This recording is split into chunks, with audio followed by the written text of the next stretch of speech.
നമസ്കാരം. ഹാക്കർ എന്ന വാക്ക് കേൾക്കുമ്പോൾ നിങ്ങളുടെയൊക്കെ മനസ്സിൽ എന്താ വരുന്നത്? ഒരു കറുത്ത ഹുഡിയൊക്കെ ഇട്ട് ഇരുട്ടുമുറിയിലിരുന്ന് കമ്പ്യൂട്ടറിൽ എന്തൊക്കെയോ ചെയ്യുന്ന ഒരാളുടെ ചിത്രമാണോ? എങ്കിലിന്ന് നമ്മൾ ആ ചിത്രത്തിനും അപ്പുറത്തേക്ക്, ആ നിഴലുകൾക്കുള്ളിലേക്ക് ഒന്ന് ഇറങ്ങിച്ചെല്ലാൻ പോവുകയാണ്. കാരണം ഹാക്കിങ്ങിന്റെ ലോകം നമ്മൾ വിചാരിക്കുന്നതിനേക്കാൾ ഒരുപാട് വലുതും സങ്കീർണവുമാണ്. അതെ, നമുക്ക് തുടങ്ങാം.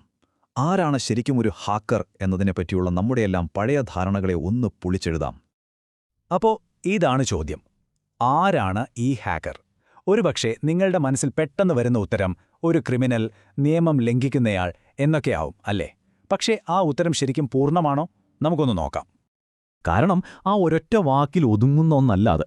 ഹാക്കർ എന്ന ആ ഒരൊറ്റ പേരിൽ നിയമം സംരക്ഷിക്കാൻ ജോലി ചെയ്യുന്നവരുണ്ട്, അതേസമയം നിയമം കാറ്റിൽ പറത്തുന്നവരുമുണ്ട്. ഈയൊരു വ്യത്യാസമാണ് നമ്മളിന്ന് മനസ്സിലാക്കാൻ ശ്രമിക്കുന്നത്. ഇനി നമ്മൾ ഹാക്കിംഗ് ലോകത്തെ ഏറ്റവും പ്രധാനപ്പെട്ട ഒരു വേർതിരിവിലേക്കാണ് കടക്കുന്നത്. ഒരു ഡിജിറ്റൽ പോരാട്ടം പോലെ. ഒരു ഭാഗത്ത് വൈറ്റ് ഹാറ്റ് ഹാക്കർമാർ, മറുഭാഗത്ത് ബ്ലാക്ക് ഹാറ്റ് ഹാക്കർമാർ. ഈ പേരുകൾ എവിടെ നിന്നാണ് വന്നതെന്നറിയാവോ? പഴയ സിനിമകളിലൊക്കെ കണ്ടിട്ടില്ലേ? നല്ല നായകന്മാരെ വെള്ളത്തൊപ്പിയും വില്ലന്മാരെ കറുത്ത തൊപ്പിയും വെച്ചിട്ട് വരുന്നത്. ഏതാണ്ട് അതുപോലെയാണ് സൈബർ ലോകത്തും. നന്മയുടെ ഭാഗത്തുള്ളവരെ വൈറ്റ് ഹാറ്റ് എന്നും തിന്മയുടെ ഭാഗത്തുള്ളവരെ ബ്ലാക്ക് ഹാറ്റ് എന്നും വിളിക്കുന്നു. കാര്യങ്ങൾ എളുപ്പത്തിൽ മനസ്സിലാക്കാൻ ഇതൊരു നല്ല ഉപമയാണ്. ഇവരുടെ വ്യത്യാസം വളരെ വ്യക്തമാണ്. ഒരു സൈഡിൽ വൈറ്റ് ഹാറ്റ് ഹാക്കർമാർ. ഇവർ ശരിക്കും ഡിജിറ്റൽ ലോകത്തെ കാവൽക്കാരാണ്. പല കമ്പനികളും അവരുടെ സിസ്റ്റത്തിലെ പഴുതുകൾ കണ്ടെത്താൻ ഇവരെ നിയമിക്കും. അങ്ങനെ ആ പഴുതുകൾ അടച്ച് സിസ്റ്റം കൂടുതൽ സുരക്ഷിതമാക്കാൻ സഹായിക്കും. ഇനി മറുഭാഗത്തോ? Black hat ഹാക്കർമാർ. ഇവർ അനുവാദമില്ലാതെ നിയമവിരുദ്ധമായി സിസ്റ്റമുകളിൽ നുഴഞ്ഞുകയറുന്നവരാണ്. ലക്ഷ്യം പലതാകാം. പണം, പ്രധാനപ്പെട്ട വിവരങ്ങൾ മോഷ്ടിക്കൽ, അല്ലെങ്കിൽ വെറുതെ ഒരു സിസ്റ്റം തകർക്കുക. ഇവിടെയാണ് ഉദ്ദേശശുദ്ധിയുടെ പ്രാധാന്യം വരുന്നത്. പക്ഷേ ജീവിതത്തിലെന്ന പോലെ തന്നെ ഹാക്കിങ്ങിലും എല്ലാവരെയും ഇങ്ങനെ വെളുപ്പൊന്നും കറുപ്പൊന്നും രണ്ടായി തിരിക്കാൻ പറ്റുമോ? ഇല്ല. ചിലരുണ്ട്, അവർ ഈ രണ്ട് വിഭാഗത്തിലും പെടില്ല. അവരാണ് ഈ കളത്തിലെ വൈൽഡ് കാർഡുകൾ. ഈ പേര് കേൾക്കുമ്പോൾ തന്നെ ഒരു കൗതുകം തോന്നുന്നില്ലേ? സ്ക്രിപ്റ്റ് കിഡ്ഡി. ഇതിലെ സ്ക്രിപ്റ്റ് എന്ന് പറയുന്നത് മറ്റാരോ ഉണ്ടാക്കിവെച്ച റെഡിമെയ്ഡ് ഹാക്കിംഗ് ടൂളുകളാണ്. കിഡ്ഡി എന്ന വാക്ക് സൂചിപ്പിക്കുന്നത് ഇവരുടെ അനുഭവപരിചയമില്ലായ്മയാണ്. സ്വന്തമായ വലിയ കഴിവുകളൊന്നുമില്ലാത്ത തുടക്കക്കാർ. അപ്പോ ആരാണിവർ? ശരിക്കും പറഞ്ഞാൽ ഡിജിറ്റൽ ലോകത്തെ ചില കുരുത്തക്കേടുകൾ കാണിക്കുന്നവരാണിവർ. മറ്റുള്ളവരുണ്ടാക്കിയ ടൂളുകൾ ഉപയോഗിച്ച് ചിലപ്പോൾ കൂട്ടുകാരുടെ മുന്നിൽ ആളാകാൻ, അല്ലെങ്കിൽ ചെറിയ കുഴപ്പങ്ങളുണ്ടാക്കി രസിക്കാൻ ശ്രമിക്കുന്നവർ. വലിയ സാമ്പത്തിക നേട്ടങ്ങളോ ഗുരുതരമായ നാശനഷ്ടങ്ങളോ ഒന്നും സാധാരണയായി ഇവരുടെ ലക്ഷ്യമാവാറില്ല. അടുത്തത് കുറച്ചുകൂടി ഗൗരവമുള്ളൊരു വിഭാഗമാണ് ഹാക്ടിവിസ്റ്റുകൾ.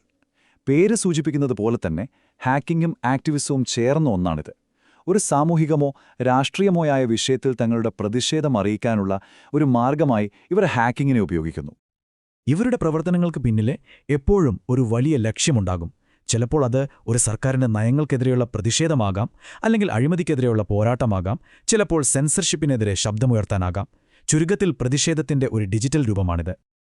അപ്പോൾ നമ്മൾ ഇത്രയും നേരം സംസാരിച്ചതിൽ നിന്ന് എന്തു മനസ്സിലാക്കാം? ഹാക്കിംഗ് എന്നത് തനിയെ നല്ലതോ ചീത്തയോ അല്ല. അതുപയോഗിക്കുന്നയാളിന്റെ ഉദ്ദേശം, ആ എന്തിന് എന്ന ചോദ്യത്തിനുള്ള ഉത്തരം, അതാണ് എല്ലാത്തിനും അടിസ്ഥാനം. നമ്മൾ പരിചയപ്പെട്ട ഈ 4 തരം ഹാക്കർമാരെയും നമുക്ക് പെട്ടെന്നൊന്ന് നോക്കാം. വൈറ്റ് ഹാറ്റ് ഹാക്കർമാർ സംരക്ഷണം ലക്ഷ്യം വെക്കുമ്പോൾ, ബ്ലാക്ക് ഹാറ്റ് ഹാക്കർമാർ വ്യക്തിപരമായ നേട്ടങ്ങൾക്കായി സിസ്റ്റങ്ങളെ ചൂഷണം ചെയ്യുന്നു. സ്ക്രിപ്റ്റ് കിഡ്ഡികൾ രസത്തിനും ശ്രദ്ധ നേടാനും വേണ്ടി പ്രവർത്തിക്കുമ്പോൾ, ഹാക്ടിവിസ്റ്റുകൾ ഒരു സാമൂഹിക ലക്ഷ്യത്തിനു വേണ്ടി പോരാടുന്നു. കണ്ടില്ലേ ഓരോരുത്തരുടെയും ലക്ഷ്യങ്ങൾ എത്രമാത്രം വ്യത്യസ്തമാണെന്ന്? അപ്പോൾ ഇതിലെ ഏറ്റവും പ്രധാനപ്പെട്ട കാര്യം ഇതാണ്. ഹാക്കിംഗ് എന്നത് ഒരു കത്തി പോലെയാണെന്ന് കരുതുക. അതേ കത്തി ഒരു ഡോക്ടറുടെ കയ്യിൽ ജീവൻ രക്ഷിക്കാനുള്ള ഉപകരണമാണ്. എന്നാൽ ഒരു കുറ്റവാളിയുടെ കയ്യിൽ അത് ജീവൻ എടുക്കാനുള്ള ആയുധമാണ്.